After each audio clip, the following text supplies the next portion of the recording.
Welcome and thank you for tuning in. You're listening to the Beyond 50 radio program. I'm Daniel Davis. Having a pet, that's that cornerstone that a lot of us like to have, especially when it comes to a point where we might be empty nesters. That's sort of a way that we might replace our children, so to speak. But for many, it's even well beyond that, to the point that they actually have their pets enshrined as you walk into a living room or a household. But what happens to an individual when that time comes that the pet dies, or perhaps they have to pet it down due to an overwhelming illness? Joining us here on the Beyond 50 radio program today is a grief expert with more than 35 years of experience. In America, about 43 million people grieve over the loss of their cat or dog, or perhaps even their bird. And when you add those grieving the death of exotic pets, it's safe to estimate that there are more than 63 million new pet loss grievers in this country every single year.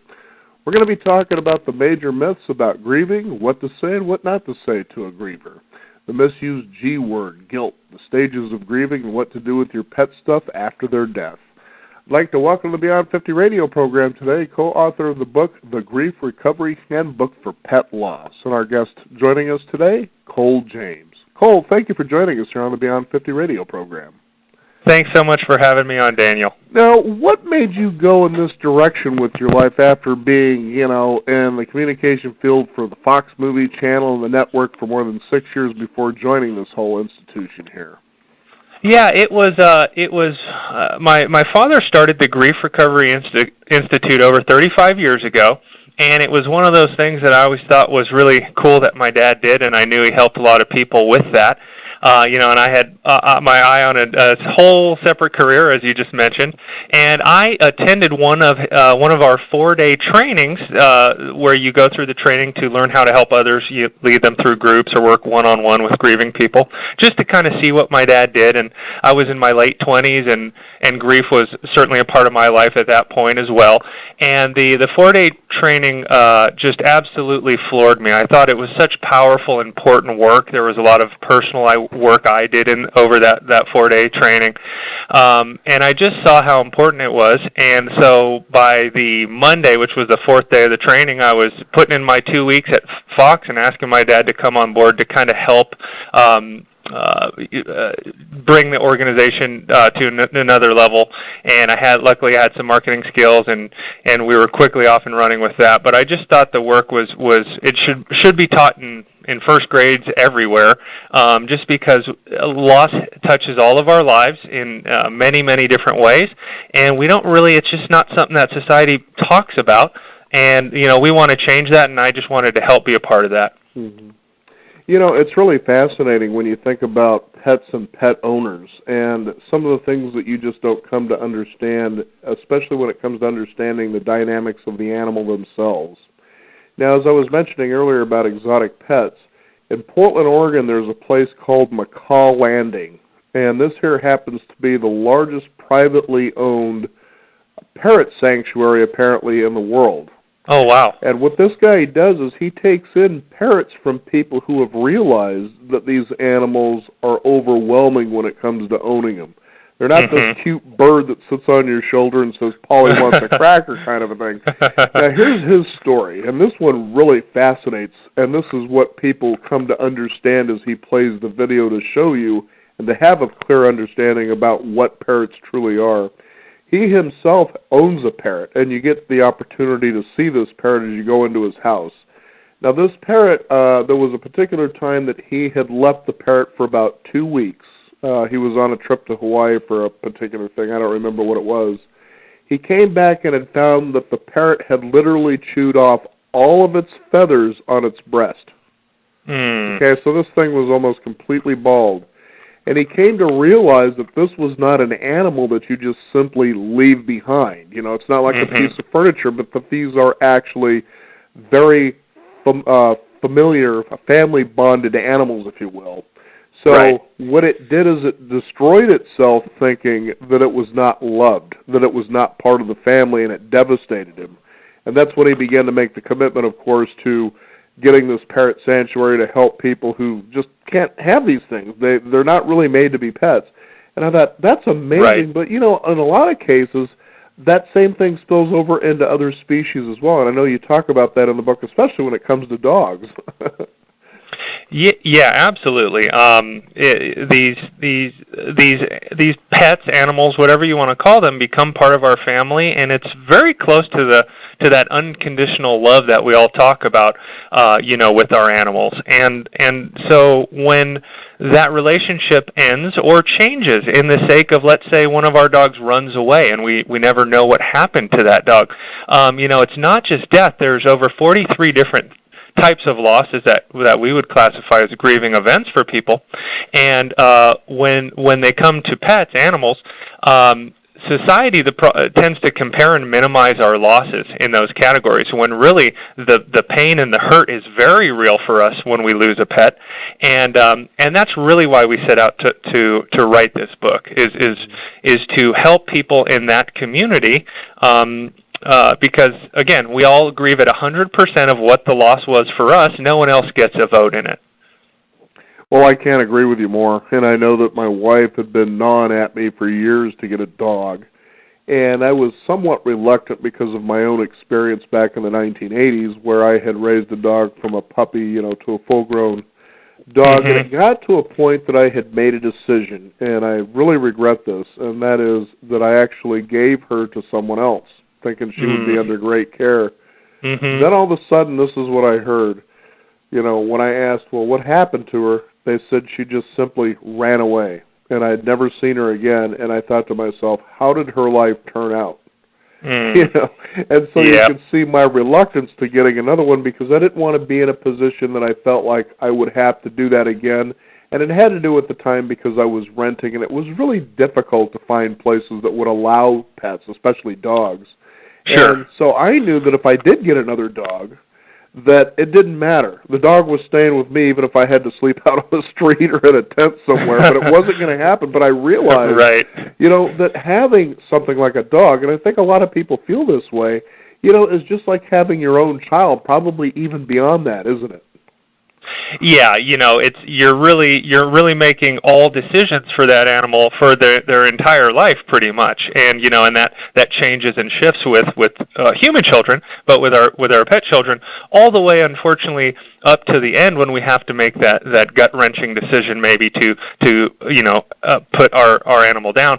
I mean, all those choices are made by us, and it's very rare that we come home and we have a bad day, we have a good day, we come home and our dog, well, I'll just take dog for an example, is wagging their tail, licking our face. I mean, that's every day.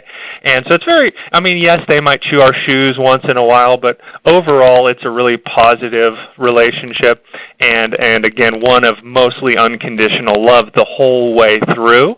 And it can be very, very powerful for us. I know it is for me. I mean, I have my dog George. He's a Labrador Retriever. He gets to come to the office. He's sleeping right below me right now at the office. And and he's my best buddy, and he has been for 5 years now. And and they're just powerful bonds, and that's again really why we said it. Like I said earlier, we've been doing this and helping lots of people for over 35 years. But the people that weren't showing up at our grief support groups and at our one-on-one work and our weekends were the pet loss folks. They were calling us on the phone wanting to inquire about how to do this work, but they weren't showing up to do the work because they were scared of being judged by others. And we said, you know what, we have to write a book specifically for this group of people because we know how painful it could be from our own personal experiences that you can read about in the book. We know how painful it could be, and we want to help them. So we're creating these grief support groups for pet loss, and we have this whole book. Even if you don't want to attend a group, you could get the book and work through the actions in the book, because we have a lot of actions in the grief recovery method that kind of differentiates us between us and other stuff out there. And society, too. Society says time heals. We don't agree. We feel that you have to take some actions within time. You have to review the relationship.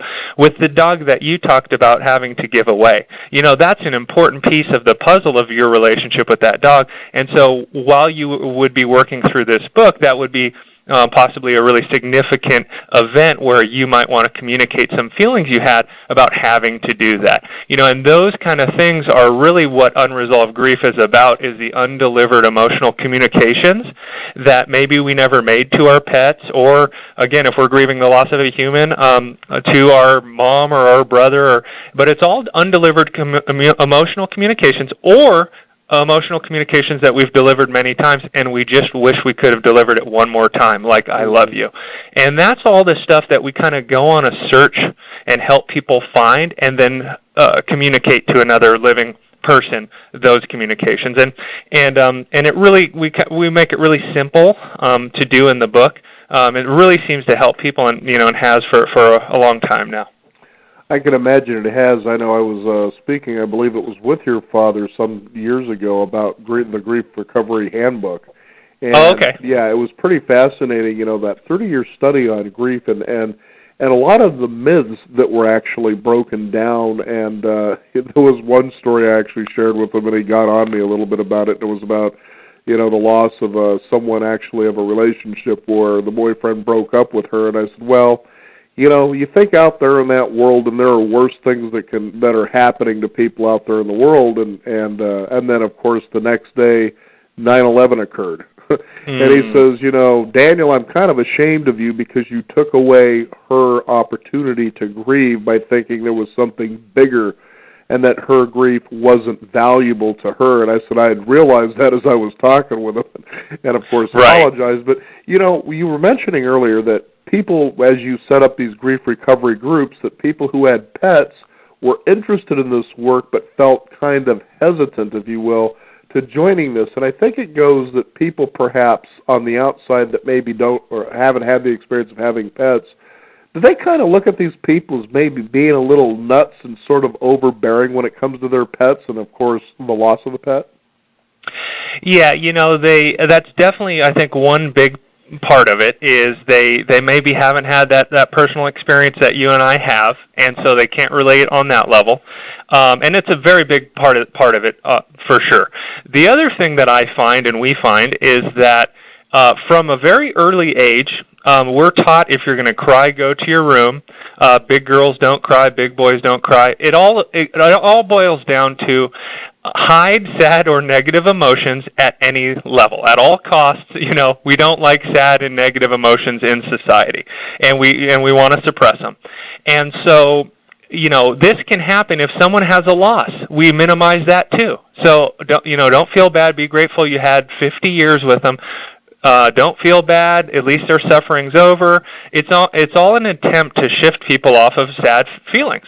And from our perspective, sad feelings, we were born with them. They're perfectly okay and need to be had at many different times, and grief being the main one. And so with pets, it's just even easier for people to kind of shift people over to suppressing feelings because they can say, oh, it's just a dog, it's just a cat, it was just a horse.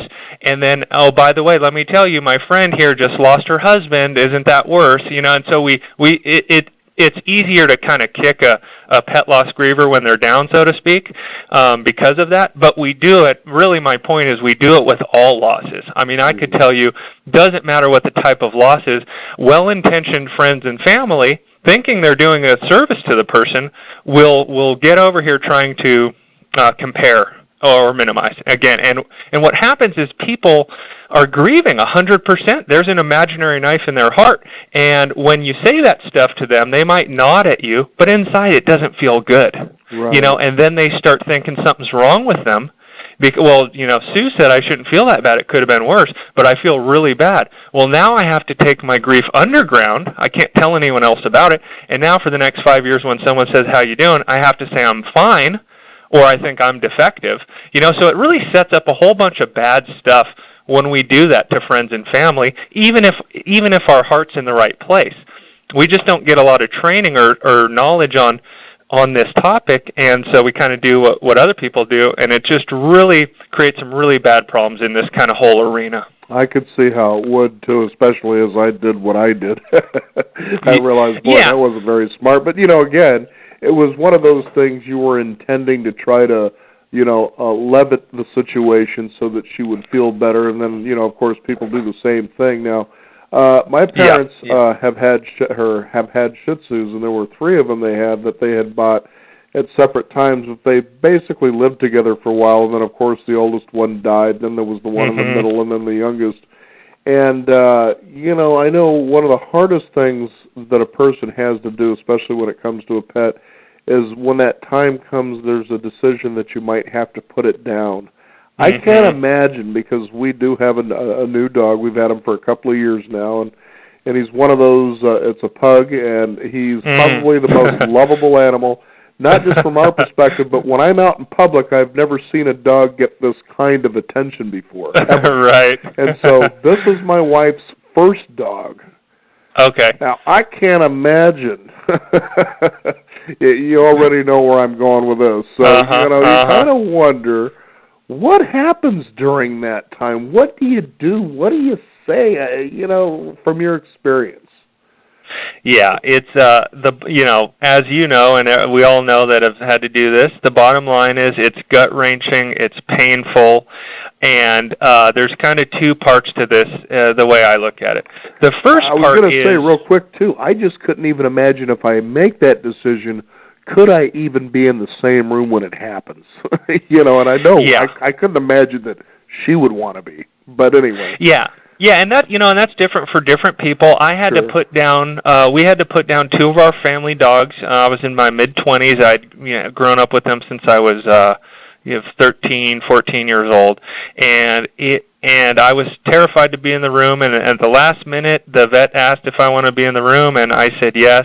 And I ended up being really honored that I was there, petting both of them, and I did it for both of them, and for me that was just the right choice. I don't know why, but it ended up being, in the long run, I was glad I was there right up into the last minute for them. But it was just devastating, and a lot of tears and a lot of sadness and pain, and before that, luckily, because our family is a little out of the ordinary in terms of the grief recovery work, we were around.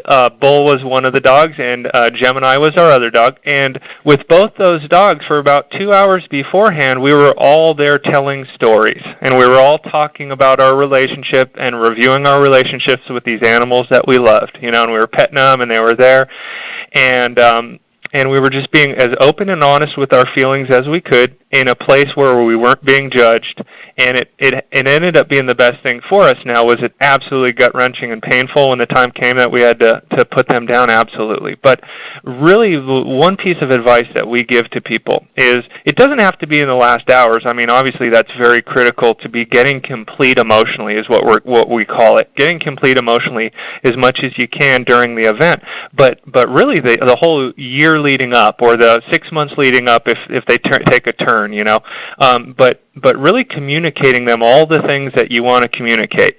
For me, for an example, with George, my dog that I mentioned earlier, one thing that's a little just a little sadness around is in the last 2 years, my wife and I have had 2 children, and it's been wonderful, and our lives are really full.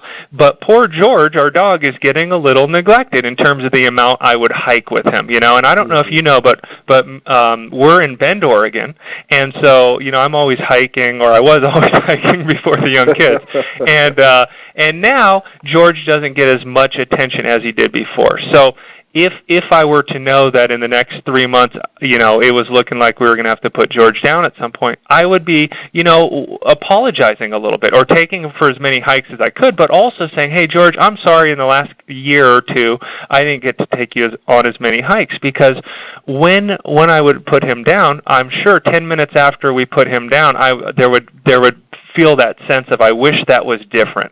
Now, like you talked about, Daniel, society uses the word guilt a lot of the time when those feelings happen, where someone will say, I feel so guilty I didn't walk him as much as I did before. But really, we want to get away from that word because it's very trapping. guilt, if you define it, implies intent to harm, right? So if someone robbed a liquor store, they could feel guilty about that because there was intent before. But if I was just busy raising my kids and couldn't, walk him and hike with him as much as I wanted, there wasn't a deliberate intent to harm George. And so we have all these people using the wrong word, guilt, which can be trapping for people for years and years and years, when really it's just, I wish this could have been different, but I have to let go of that pain, and there's a lot of, obviously our programs are 8 weeks long and 7 weeks long, so there's more depth to this stuff, but I really want people to start thinking about guilt maybe being the wrong word after a loss, because again, most of us never intend to harm those people we love or those pets we love. There's just something we wish could have been a little different in the relationship. So hopefully that makes a little sense, in regards to the G word. Well, it certainly does, and that would lead me to ask the question then, because of the well-intentioned people after the loss of a pet, what would you say to the listeners out there if they have direct experience with a friend or a family member who is in that position of grieving the loss of a pet? What should they do? What should they say? Give us some suggestions.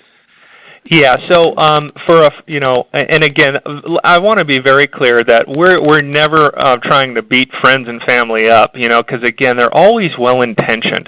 But we also want people to be aware that what they say has a big impact on grievers, and you can just shift it a little bit, and things will be a lot smoother for you and for the griever. So, we're not. This isn't beat up 11 people for trying to do the right thing. I told you that story earlier about the gal that lost her boyfriend, because he broke up with her, and then the next day it's 9/11. It's like, and then after talking with your dad, I realized, boy, I really screwed up. I didn't mean to, but I did. and we've all been there, and we just want to educate a little bit.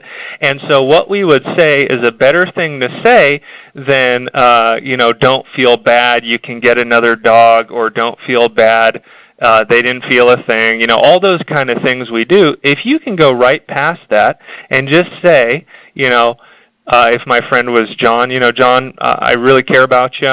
I don't know what you're going through right now. I know for me, when I had to put my dog down, I didn't even know which way was up. I couldn't eat for a couple of days.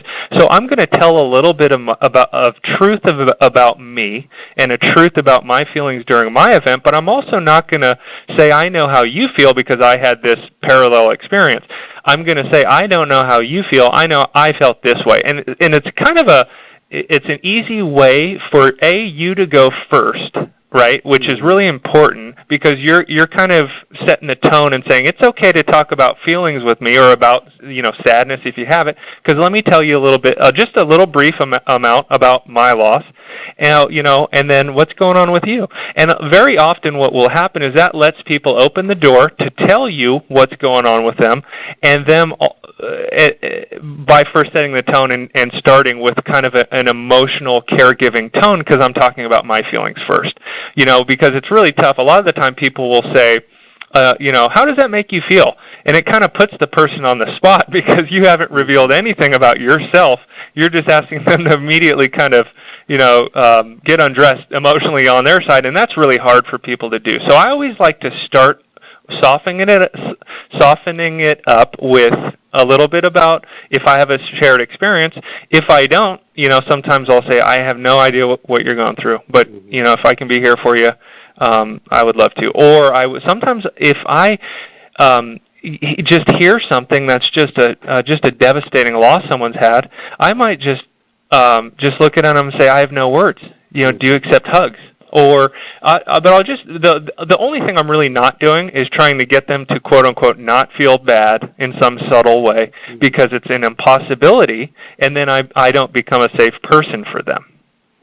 I would think also too, if you had a connection with the pet, that another way you could lead into a situation like that would be, I really got a kick out of that dog or cat. This is what I really liked about him.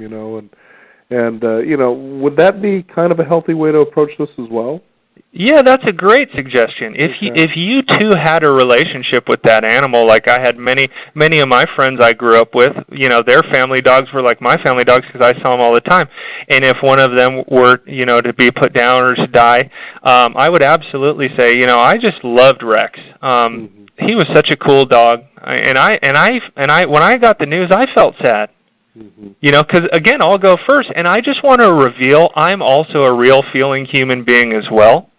And I'm going to reveal a little bit about my feelings. So if I knew the dog or had a relationship, I'd absolutely tell a little bit about what I'm going through. And then ask them, and then, but again, it's secondary for then you say, how are you feeling? But again, go first as the friend or family member. Go first with your feelings, and that'll really shift the whole dynamic of the conversation. Now, what about children? It's interesting how adults approach something like this when they talk to their children about the loss of a pet. Yeah, it's it's obviously it's age appropriate, and so that changes depending on the age of the child. And so I'm not exactly sure what your question was. Is it just talking about? Yeah, when a child loses a pet, that as adults we tend to approach it, oh well, your pet's in a better place, and all these other things that we'll tend to say to children as though I kind of don't want to use the term, but it's almost as though they're not very smart. But children are highly intuitive, so that dishonesty really, not that you're meaning to, as we were talking about earlier, but don't do that. Really be honest and don't say things like that, really. But what would you suggest when it comes to talking to a child? We're in 100% agreement. Kids, their nonverbal communication skills are off the charts, right? Because they've relied on them for a long time. And so, like you said, when you are being untruthful or withholding or deceitful, in any way, they intuitively know something's off. And the last thing we want to do is teach a child to distrust his or her intuition, right? Because that's such an important thing. And that's what we do very often with grief is we keep telling them these stories or we sugarcoat it. And if we do that enough, then we kind of really confuse them, like you touched on. And we don't want to do that. So words are very important. So we never want to say, okay, well, Rex went for his final sleep. People will use the word sleep, and then the child's terrified to sleep for the next 3 months. And we don't want to do that. We want to use the word die, and we can say, be as truthful, or I should say, be as honest as you can at the age. So, if my child was 6 or 7, I would talk about animals have a shorter life cycle than people, and so he died. And mommy and daddy believe that he's in a place called heaven, and you can talk about your spiritual beliefs, but you can also talk about how he's not here anymore and he died or that kind of thing. But just really use words. And let me say this as well. This is, I think, an important point. We do this with adults too. At all costs, we don't want to say the word death. We don't want to say the word died. Okay, so we say passed on. We say. I was talking to a funeral director a couple of months ago, and she was in a 4-day training that we do, and we had to retrain her at certain places to say died. Now, you can say died softly. It doesn't have to be a really harsh thing, but it was always another word. And I guarantee you her clients and the people going to her were very clear on what happened, and we don't need to put other words on it. We just have to tell the truth because they already know the truth. And like you said, that's the exact same with kids. And so that's kind of the first thing is just be as open and honest in the words that you use. Don't confuse them. Don't try and hide them or shield them from sadness or pain. It's natural. It's okay. So like sometimes what people will do is they will you give the dog away while the kid's at school. That's a really bad thing to do, because then you don't get to help them complete that relationship. Or if the dog died, they won't have them be part of the memorial, that kind of thing. That's really confusing for the child because they're looking at all the different family members going through all these emotional experiences and they've been left out of it.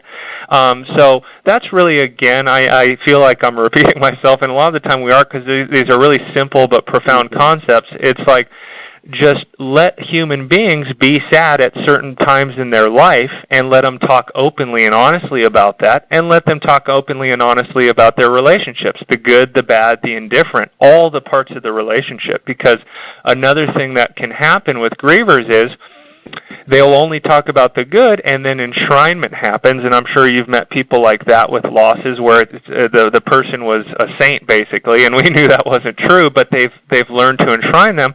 Or with other losses where we learn to just bedevil the person, and they could do no right, and you really can't get emotionally complete with kind of half-truths. And relationships are very rarely that one-sided either way, and so people get incomplete for a long time because they're only maybe complete with one side of the relationship. And so, I'm kind of going off on a tangent here, so I apologize for that, but just bringing it back to children, that's the first thing, just be as open and honest as you can.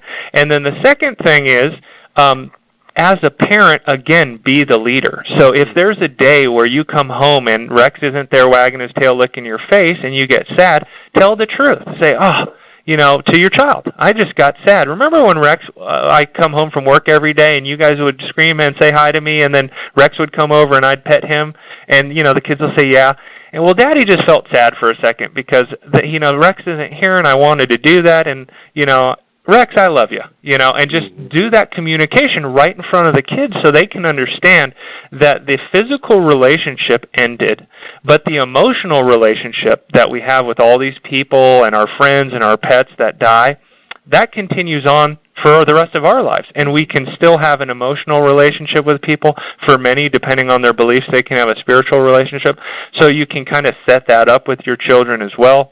But just tell the truth about how you're feeling. And if you have a tear, let that be okay. Don't run into the other room and shut the door, because then we get a call a couple months later when you're wanting to help your children following a loss, and you report to us that they're not showing us their feelings, they're going in their room, and then we ask what you do, and then then the parent puts it together. Oh my gosh, I run into my room every time I get a feeling. Wow.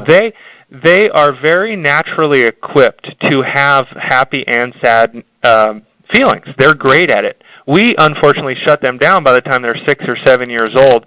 There was a study done, and by the time you're 15, you have 22,000 directions not to feel sad or negative emotions. 22,000. So we're really good at it by the time we're adults. Kids are ready to talk about their feelings if you go first, as the leader. So just as a parent, when you're helping your child grieve over grandma that died or a dog that died, remember, you're a griever too. You're not just there helping your kids, but you're a griever as well. And let's talk openly, honestly about your feelings and get the dialogue going. And then the children go quickly. They'll talk the minute you open the door honestly from you first. They'll go. But don't ask them first how they're feeling without kind of going first with how you're feeling.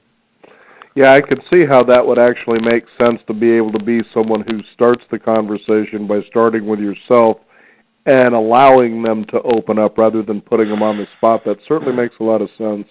You can get so far with that, Daniel. I can't tell you.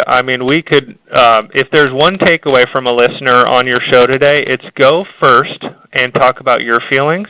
And it absolutely changes everything when you do that. And certainly be honest about your communication, and don't sugarcoat anything, is the other suggestion that you were giving as well. Yeah, your tone and your body language, all of that, you want to be soft and truthful, and so most of the time that would be, really soft body language. And we're sad too, so things move a little slower. We deliver the news a little slower. All that stuff's great, but we want to tell the truth. Yesterday, Max was crossing the street. He got out from that fence that you kids know is broken. He ran across the street and a truck hit him, and He died. And I'm really sad about that. And, and let's talk about Max, or they might want to know a little bit about the event. We don't need to get into graphic details by any means, but if we tell the truth, they're going to have a painful, sad reaction probably, and that's okay. If you say, oh, you know what, yesterday I gave Rex away to our cousin, and he lives 3 states away, so I don't know if we're going to see him. You create this whole story that's not true to try and protect the kids. They will be questioning you and themselves for the next 6 months. Okay, when you shoot a glance over to your wife who just, flubbed the lie, and, all that kind of stuff just compounds so many more problems than just telling them the truth like you're suggesting. Mm-hmm. The Grief Recovery Handbook for Pet Loss is the book to pick up to find out the details of how you can recover from a pet loss, as well as perhaps help others to do the same. Our guest joining us today, Cole James. Cole, is there a website people can find out more about this? Yeah, so we're at griefrecoverymethod.com, and that's just, again, griefrecoverymethod.com, and you could also go to Amazon to pick up the book, or our site, or we're trying to get it into many libraries if you just want to rent it and see if it's a good fit for you. That's a possibility, too, hopefully, here coming pretty quick. Well, very good. Cole, thank you so much for joining us here on the program. It's been a real pleasure. Daniel, thank you so much for having me. You bet. Again, it's the Grief Recovery Handbook for Pet Loss. You can find out more by going to griefrecoverymethod.com. We want to thank you, the listeners out there, for joining us here on the program today. Visit us at beyond50radio.com. That is the number 50. And also follow us on Twitter at Beyond50Radio. I'm Daniel Davis. Thank you for tuning in. And remember, live your day past halfway.